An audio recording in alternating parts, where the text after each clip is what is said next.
I'm here with a message from the President of these United States.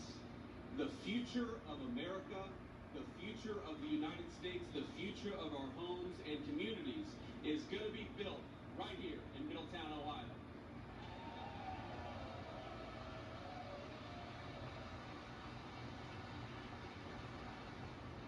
My papa hated the politicians who ignored this place. He hated the people who saw this as the place of the past. He hated the people who forgot about this town when they should have been fighting for this town. And the unfortunate reality is that they came from both political parties.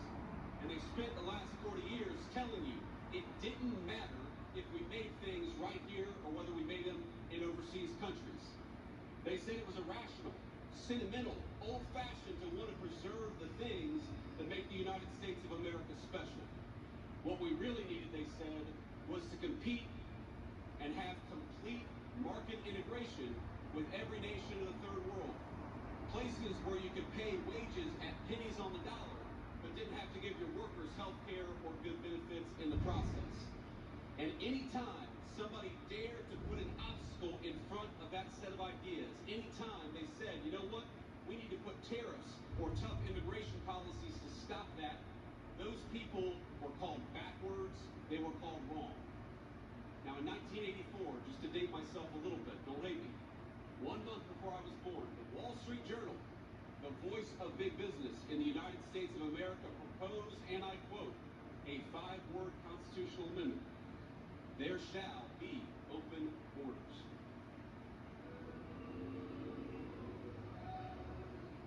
Now they weren't joking. They weren't being tongue-in-cheek. Because if you look at what they tried to do over the next 40 years, they told you back then exactly what they were trying to do. 16 years later, when I was in high school, right here, Middletown High School, go Minis.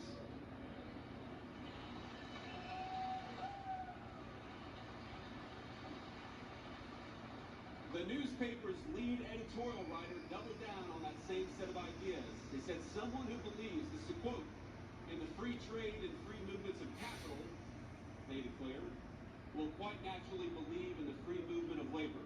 That means they're going to ship your jobs overseas and they're going to let anybody who wants to come into the United States of America with no vetting and no care.